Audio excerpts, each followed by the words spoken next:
हम सब ने सोशल मीडिया पर कभी ना कभी वो वायरल फॉरवर्ड मैसेज जरूर देखा होगा, राइट? वही जिसमें दावा किया जाता है कि अगर आपने गर्मियों के दिनों में अपनी कार के अंदर हैंड सैनिटाइजर की बोतल छोड़ दी तो उसमें अपने आप विस्फोट हो सकता है। सच कहूं तो चिलचिलाती धूप में ये ख्याल ही काफी डरावना लगता है, लेकिन क्या इस बात में वाकई कोई सच्चाई है या ये महज एक इंटरनेट अफवाह है? आज के इस विश्लेषण में हम सीधे विज्ञान और असल डेटा के जरिए इस सवाल का जवाब देंगे। तो चलिए बिना किसी देरी के सीधे इस विषय की गहराई में चलते हैं और सच्चाई का पता लगाते हैं। आज हम वाहन सुरक्षा से जुड़े एक बेहद गंभीर और दिलचस्प विषय का विश्लेषण करने जा रहे हैं। हम सिर्फ सोशल मीडिया के मिथकों को ही नहीं तोड़ेंगे, बल्कि आग के वास्तविक जोखिमों को समझेंगे। और सबसे अहम बात, हम उन जीवन रक्षक कदमों पर बात करेंगे जो किसी भी आपात स्थिति में आपके बहुत काम आ सकते हैं। ये पूरी चर्चा सीधे विशेषज्ञों, शोधकर्ताओं और आधिकारिक अग्निशमन डेटा पर आधारित है। तो आज हम किन चीजों पर बात करेंगे? बहुत ही आसान है। सबसे पहले हम उस सैनिटाइजर वाले मिथक का पर्दाफाश करेंगे, फिर हम देखेंगे कि आग के असली जोखिम क्या हैं। उसके बाद चेतावनी के संकेतों को पहचानना सीखेंगे, फिर बात करेंगे कि अगर आग लग ही जाए तो खुद को कैसे बचाएं, और अंत में दुनिया भर में सुरक्षित वाहनों के निर्माण पर एक नजर डालेंगे। ठीक है, तो शुरुआत करते हैं हमारे पहले भाग से, सैनिटाइजर के मिथक का खंडन। देखिए, इंटरनेट पर अक्सर ये दहशत फैलाई जाती है कि 150 डिग्री फ़ारेनहाइट तक गर्म हो चुकी कार में रखा हैंड सैनिटाइजर एक टाइम बॉम्ब की तरह है। इस बात की सच्चाई समझने के लिए हमें दो वैज्ञानिक शब्दों का अंतर समझना होगा। नेशनल फायर प्रोटेक्शन एसोसिएशन या NFPA के अनुसार पहला शब्द है फ्लैश पॉइंट। ये वो तापमान है जिस पर कोई तरल पदार्थ इतनी वाष्प यानी वेपर छोड़ता है कि वो हवा में ज्वलनशील हो जाए। लेकिन यहाँ ध्यान देने वाली बात यह है कि इस तापमान पर भी आग लगने के लिए एक बाहरी चिंगारी या लौ की जरूरत होती है। दूसरी ओर स्वतः प्रज्वलन यानी ऑटो इग्निशन का मतलब है कि कोई चीज खुद ब खुद इतनी गर्म हो जाए कि बिना किसी चिंगारी के आग पकड़ ले। और यही वो जगह है जहां सारा डर खत्म हो जाता है। जरा इस नंबर को देखिए, 700 डिग्री फ़ारेनहाइट। NFPA के एक्सपर्ट्स बिल्कुल साफ कहते हैं कि हैंड सैनिटाइजर में मौजूद अल्कोहल अपने आप गर्म होकर आग नहीं पकड़ सकता। उसे खुद ब खुद प्रज्वलित होने के लिए 700 डिग्री फ़ारेनहाइट से ज्यादा के तापमान की जरूरत होती है। अब आप ही सोचिए, कोई भी कार चाहे बाहर कितनी भी भयंकर गर्मी क्यों ना हो, कभी भी 700 डिग्री तक गर्म नहीं हो सकती, है ना? NFPA के तकनीकी सेवा निदेशक गाय कोलोना ने इसे बहुत ही बेहतरीन तरीके से समझाया है। उनका कहना है कि स्वतः प्रज्वलन के लिए सामग्री का खुद ब खुद प्रतिक्रियाशील होकर गर्म होना जरूरी है, और हमारा आम सैनिटाइजर वैसा बिल्कुल नहीं है। तो यहाँ सबसे बड़ा टेक अवे क्या है? महज कार की गर्मी से सैनिटाइजर में अपने आप आग नहीं लग सकती। हाँ, अगर आप कार के अंदर सिगरेट लाइटर जलाते हैं या कोई खुली लौ लाते हैं तो वो एक अलग ही खतरनाक कहानी है, लेकिन ये सोचना कि वो अपने आप फट जाएगा, ये 100% एक मिथक है। चलिए अब आते हैं भाग 2 पर, आग के वास्तविक जोखिम। सैनिटाइजर की अफवाहों को साइड में रखते हैं, क्योंकि हमारी सड़कों पर जो असली खतरे हैं वो किसी कल्पना से कम नहीं है। वाहन में आग लगना कोई हॉलीवुड फिल्म का सीन नहीं है, ये एक भयानक हकीकत है। वैगनर रीज लॉ फर्म द्वारा दिए गए NFPA के 2022 के डेटा पर जरा गौर करें। अमेरिका में फायर डिपार्टमेंट औसतन हर 2 मिनट और 47 सेकंड में एक हाईवे वाहन की आग पर रिस्पॉन्ड करते हैं। जी हाँ, आपने सही सुना, हर 3 मिनट से भी कम समय में एक गाड़ी धू-धू कर जल रही होती है।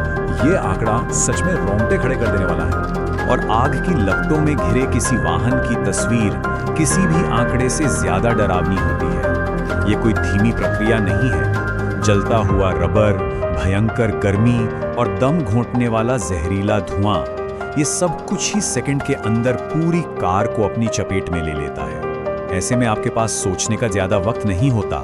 आपकी तुरंत की गई प्रतिक्रिया ही जीवन और मृत्यु के बीच का अंतर तय करती है। अब बढ़ते हैं भाग 3 की ओर, चेतावनी के संकेतों की पहचान। चूंकि खतरे इतने बड़े हैं तो ये जानना बहुत जरूरी है कि आग भड़कने से पहले उसे कैसे पकड़ा जाए। ये 3 बहुत ही आम वार्निंग साइंस हैं जो बताते हैं कि इंजन में कुछ बहुत ही गंभीर गड़बड़ है। मान लीजिए आप ड्राइव कर रहे हैं और अचानक जलते हुए प्लास्टिक या रबर की तेज महक आती है, तो प्लीज इसे कभी इग्नोर मत कीजिए। ये सोचने की गलती तो बिल्कुल मत कीजिएगा कि अरे बस घर तक पहुंच जाऊं फिर देख लूंगा।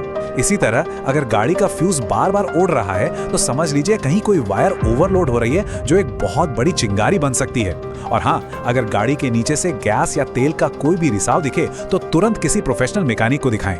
ये संकेत सचमुच चीख चीख कर कह रहे होते हैं कि खतरा एकदम करीब है। भाग 4, वाहन में आग लगने पर बचाव। ये हिस्सा इस पूरे विश्लेषण का सबसे अहम हिस्सा है। अगर भगवान न करे सबसे बुरी स्थिति आ ही जाए और आपके वाहन में आग लग जाए, तो आपको क्या करना चाहिए?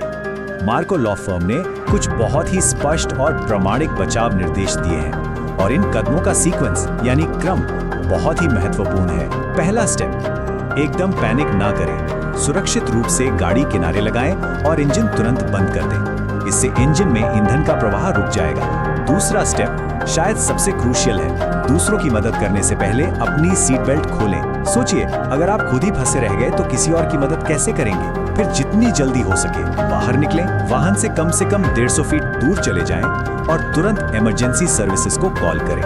और यहाँ एक जीवन रक्षक नियम है जिसे आप पत्थर की लकीर मान लीजिए। एक बार बाहर निकलने के बाद कभी भी किसी भी परिस्थिति में अपना फोन, पर्स, लैपटॉप या कोई भी कीमती सामान निकालने के लिए जलती हुई कार की तरफ वापस ना दौड़ें।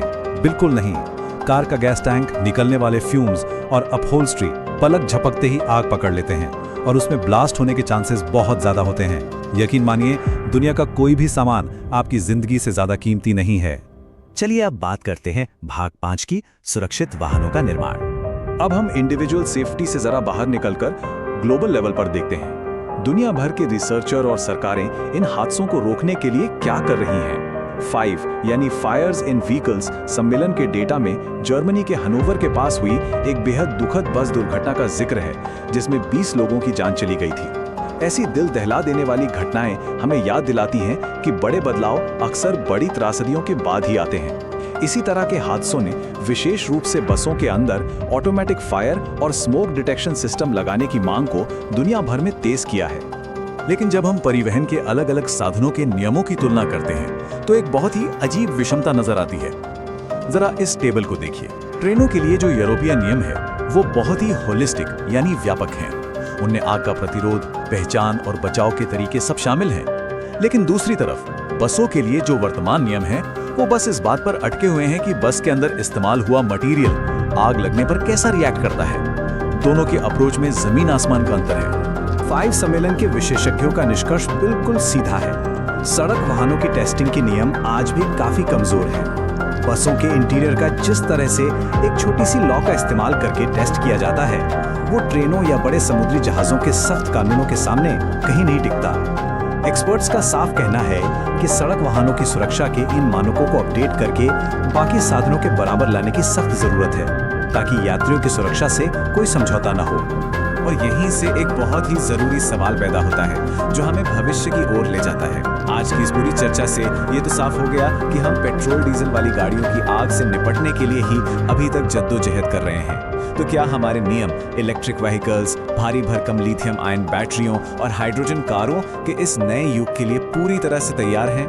ये एक ऐसा सवाल है जिसका जवाब हमें जल्द ही खोजना होगा। स्रोत सामग्री के इस विश्लेषण में हमारे साथ जुड़ने के लिए आपका बहुत बहुत धन्यवाद। उम्मीद है आपको कुछ नया जानने को मिला होगा। सीखते रहें और सबसे जरूरी, हमेशा सुरक्षित रहें।